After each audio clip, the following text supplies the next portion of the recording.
আসসালামু আলাইকুম।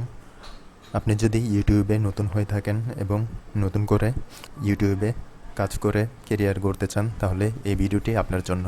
আর আপনি যদি ইউটিউবিং শুরু করে ফেলেছেন এমন হয়ে থাকে, তাহলে এই ভিডিওটি আপনার না দেখাই ভালো, আপনি ভিডিওটি স্কিপ করতে পারেন। তো চলুন ভিডিওটি শুরু করা যাক।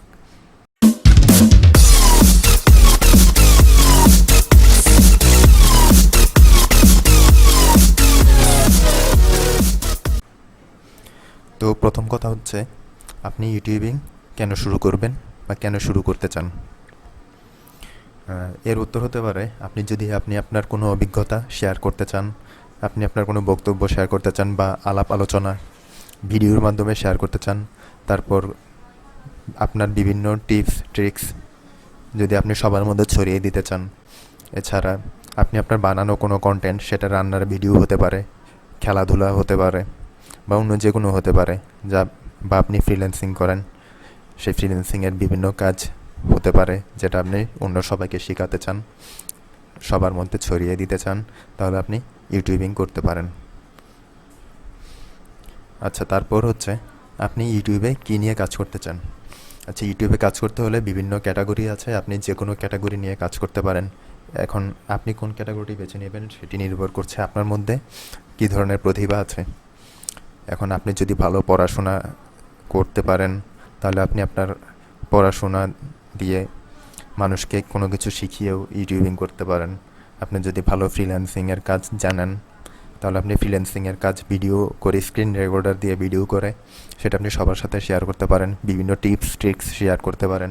আপনি যদি ভালো রান্না করতে পারেন, তাহলে আপনি একটা রান্নার চ্যানেলও ওপেন করতে পারেন। তারপর বিভিন্ন প্রশ্নোত্তর বা ইসলামিক প্রশ্নোত্তর, এই ধরনের অনেক ক্যাটাগরি আছে, এগুলো নিয়ে আপনি কাজ করতে পারেন। আবার প্রত্যেকটা ক্যাটাগরির মধ্যে বিভিন্ন সাব ক্যাটাগরি আছে। আপনি যদি কোনো ইউটিউব চ্যানেল, কোনো ক্যাটাগরি বা কোনো নিশের উপর যদি ইউটিউব চ্যানেল তৈরি করেন, তাহলে তার আন্ডারে অনেকগুলো প্লেলিস্ট আপনার থাকবে, যেগুলো আপনি সাব ক্যাটাগরি ধরে রাখতে পারেন। তো সেসব সাব ক্যাটাগরির উপরেও বিভিন্ন ভিডিও কন্টেন্ট আপলোড করে আপনি ইউটিউব করতে পারেন। আচ্ছা, তারপর হচ্ছে আপনি কি শখের বশে করছেন নাকি শুধু ইনকামের উদ্দেশ্য করছেন? আপনি যদি শখের বশে করে থাকেন, তাহলে আপনি ইউটিউবিং করতে পারেন। আর আপনি যদি শুধু ইনকামের উদ্দেশ্যে করতে চান, তাহলে সেক্ষেত্রে আপনার মধ্যে ধৈর্য খুবই থাকতে হবে। সেক্ষেত্রে আপনার কিন্তু ধৈর্য হারা হওয়ার সম্ভাবনা আছে। তো সেক্ষেত্রে তখন আপনি ইউটিউবিং করে হয়তো আপনার ভালো নাও লাগতে পারে বা আপনি বিরক্ত হয়ে যেতে পারেন। কারণ আপনি যখন ইউটিউব চ্যানেল তৈরি করবেন, তখন কিন্তু শুরুতে আপনার ভিজিটর এবং সাবস্ক্রাইবার তেমন একটা থাকবে না। আস্তে আস্তে হয়তো অনেক সময় নিয়ে আপনার কিছু সাবস্ক্রাইবার আর ভিজিটর আসবে, তারপর আস্তে আস্তে আপনার এগুলো আস্তে আস্তে বাড়তে থাকবে। তো আপনার মধ্যে যদি ধৈর্য না থাকে, তাহলে সেক্ষেত্রে আপনার মধ্যে একটা বিরক্তিকর ভাব চলে আসবে। আর তখন দেখা যাবে আপনি কয়েকদিন কাজ করেই আপনার মধ্যে আর কোনো ইচ্ছা থাকছে না ইউটিউব নিয়ে কাজ করার। তো আপনি যদি শখের বসে করে থাকেন, তাহলে আপনি ইউটিউবিং করে খুবই মজা পাবেন। আর অনেকে জানতে চান যে ফুল টাইম করবেন নাকি পার্ট টাইম করবেন। আপনি যদি ফুল টাইম করেন, তাহলে সেক্ষেত্রে আপনার একটা ঝুঁকি থাকতে পারে, কারণ বিভিন্ন পলিসি ভায়োলেশনের জন্য আপনার চ্যানেল যে কোনো সময় হয়তো ব্যান খেয়েও যেতে পারে, অথবা কারো ইউটিউব চ্যানেল হ্যাকও হয়ে যায়, অথবা অনেক সময় দেখা যায় যে ভিজিটরও কমে যেতে পারে। তো এইসব কারণে আপনি খুবই রিস্কের মধ্যে পড়ে যেতে পারেন। তো সেই হিসাবে ইউটিউবিংকে ফুল টাইম কেরিয়ার না ভাবাই ভালো, বা ফুল টাইম কেরিয়ার হিসেবে না নেওয়াটাই ভালো। আপনি যদি শখ করে পার্ট টাইম, অর্থাৎ কাজের পাশাপাশি একটা অংশ ইউটিউবে সময় দেন, তাহলে সেক্ষেত্রে আপনি ইউটিউবিং করে খুবই লাভবান হতে পারবেন। আচ্ছা, তারপর হচ্ছে আপনার মধ্যে কী ধরনের স্কিল থাকতে হবে। আচ্ছা, এটা নির্ভর করছে আপনি কী নিয়ে কাজ করবেন বা আপনার মধ্যে কী ধরনের স্কিল আছে, আপনি সেই স্কিলটি কাজে লাগিয়ে ইউটিউবিং করবেন কিনা। এখন আপনার মধ্যে অনেক ধরনের স্কিল থাকতে পারে। সেটা হতে পারে আপনি হয়তো ভালো ইংরেজি বলতে পারেন, তাহলে আপনি ইংলিশ কন্টেন্ট তৈরি করতে পারেন। বা আপনি ভালো কথা বলতে জানেন, তাহলে আপনি বাংলা, ইংলিশ বা যেটিতেই আপনি ভালো কথা জানেন সেটির উপর আপনি কন্টেন্ট তৈরি করতে পারবেন। তবে অবশ্যই আপনাকে কথা বলার একটা স্কিল থাকতে হবে। সেটা আপনি যদি বাংলা কন্টেন্ট তৈরি করতে চান, তাহলে আপনি যেই নিশের উপর বা যেই টপিকের উপর আপনি ভিডিও তৈরি করবেন, সেই টপিকের উপর আপনার একটা ভালো জ্ঞান থাকতে হবে। আপনার কাছ থেকে যেন অন্যরা কিছু শিখতে পারে এমন কিছু বলার মতো ভিডিও কন্টেন্ট তৈরি করবেন, যেন আপনার ভিডিও কেউ শেখার জন্য দেখে। আর যদি আপনি ভিডিও তৈরি করেন যেখানে আপনার ভিজিটররা কিছু শিখতে পারলো না, উল্টো বিরক্ত হলো, তাহলে কিন্তু তারা উল্টো আপনার ভিডিওতে আনলাইক দিয়ে চলে যাবে, সাবস্ক্রাইবও করবে না। তো এমন ভিডিও তৈরি করবেন যেসব ভিডিও দেখতে যেন অন্যরা আগ্রহী হয় এবং কিছু না কিছু শিখতে পারে।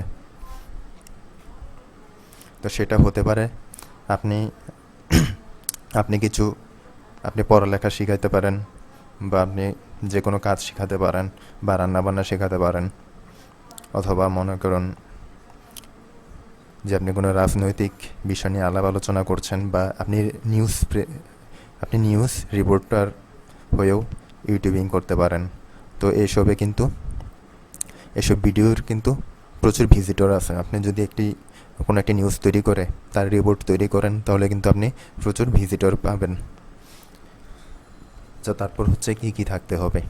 তো শুরুতে যদি আপনার কিছু নাও থাকে সমস্যা নেই, আপনার যদি ভালো একটি স্মার্টফোন থাকে আপনি সেই স্মার্টফোন দিয়ে ভিডিও করে এবং সেই স্মার্টফোন দিয়ে সাউন্ড রেকর্ড করেও আপনি ভিডিও তৈরি করতে পারবেন। আর আপনি যদি কিছু খরচ করতে পারেন তাহলে সেক্ষেত্রে আপনি ভালো একটা মাইক্রোফোন কিনতে পারেন, অথবা আপনি কম দামে বয়া M1 মাইক্রোফোনও কিনতে পারেন। এই মাইক্রোফোনটি আপনি কিনতে পারেন, এটি কম দামেও পাবেন। তারপর আপনার যদি কম্পিউটার থাকে তাহলে সেক্ষেত্রে আপনার ভিডিও এডিটিং সফটওয়্যার লাগবে, আর ইমেজ এডিটিং কোনো একটা সফটওয়্যার ইউজ করতে পারেন, অথবা আপনি অনলাইন থেকে ক্যানভা ইউজ করতে পারেন, কারণ আপনার থাম্বনেল তৈরি করতে হবে।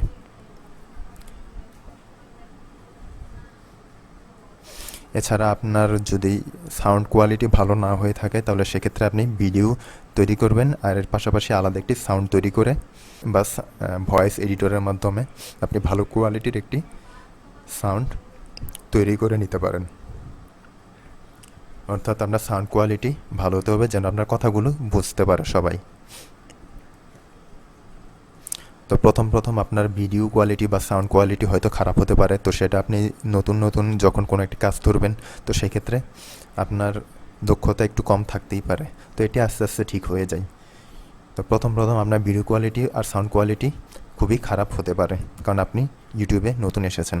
তো এটি সময়ের সাথে সাথে আস্তে আস্তে আপনার স্কিল যখন বাড়তে থাকবে তখন আপনার ভিডিও কোয়ালিটি ও সাউন্ড কোয়ালিটি এগুলো আস্তে আস্তে ঠিক হয়ে যাবে, আর আপনি আপনার ভিডিও একটার পর একটা তৈরি করতে আপনার একটি এক্সপিরিয়েন্স হয়ে যাবে। তো তখন আপনি ভালো কন্টেন্ট এমনি নিজে তৈরি করতে পারবেন। আচ্ছা, তারপর হচ্ছে ইউটিউব দিয়ে আপনি কিভাবে ইনকাম করতে পারবেন। তো ইউটিউব দিয়ে আপনি অনেকভাবে ইনকাম করতে পারবেন। যেমন আপনি যদি কোনো ওয়েবসাইটের অ্যাফিলিয়েট মার্কেটিং করতে চান সেটাও দিয়েও আপনি করতে পারবেন। আপনার যদি কোনো বিজনেস থাকে বা কোনো প্রতিষ্ঠান থাকে বা ই-কমার্স সাইট থাকে তাহলে আপনি সেসব প্রতিষ্ঠান বা ই-কমার্স সাইটের উপর বিভিন্ন কন্টেন্ট তৈরি করতে পারেন, বিভিন্ন প্রোডাক্টের রিভিউ করতে পারেন, তারপর বিভিন্ন ভিডিও ক্লিপও তৈরি করতে পারেন যেন সবাই আপনার প্রতিষ্ঠান থেকে প্রোডাক্ট কিনে বা আপনার ই-কমার্স সাইটটি ভিজিট করে। তাহলে সেক্ষেত্রে আপনার ই-কমার্স সাইট থেকে আপনার প্রফিট হবে এবং আপনি ইউটিউব থেকেও ভালো একটি প্রফিট আর্ন করতে পারবেন। সেটা অ্যাফিলিয়েট মার্কেটিংয়ের মাধ্যমেও করতে পারবেন অথবা গুগল অ্যাডসেন্সের মাধ্যমেও, অর্থাৎ গুগল অ্যাডসেন্স থেকে আপনি আপনার ভিডিওতে অ্যাড দেখানোর কারণেও ইনকাম করতে পারেন। তবে গুগল অ্যাডসেন্স পেতে হলে আপনাকে খুবই ধৈর্য ধারণ করতে হবে। সেক্ষেত্রে 1000 সাবস্ক্রাইবার ও 4000 ঘন্টা ওয়াচ টাইম আপনার গত 1 বছরের মধ্যে থাকতে হবে। তো সেটার জন্য আপনি নতুন অবস্থায় কিন্তু গুগল অ্যাডসেন্স পাবেন না, এটার জন্য আপনার খুবই ধৈর্য সহকারে আপনার কন্টেন্ট তৈরি করতে থাকবেন। তো আপনার যখন সাবস্ক্রাইবার ওয়াচ টাইম ওই পর্যায়ে পৌঁছাবে তখনই আপনি অ্যাডসেন্স থেকে আর্ন করতে পারবেন।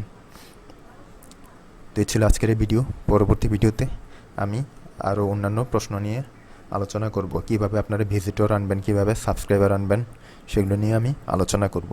তো ভিডিওটি দেখার জন্য ধন্যবাদ। ভালো লাগলে লাইক দিন, কমেন্ট করুন আর চ্যানেলটি সাবস্ক্রাইব করে রাখুন।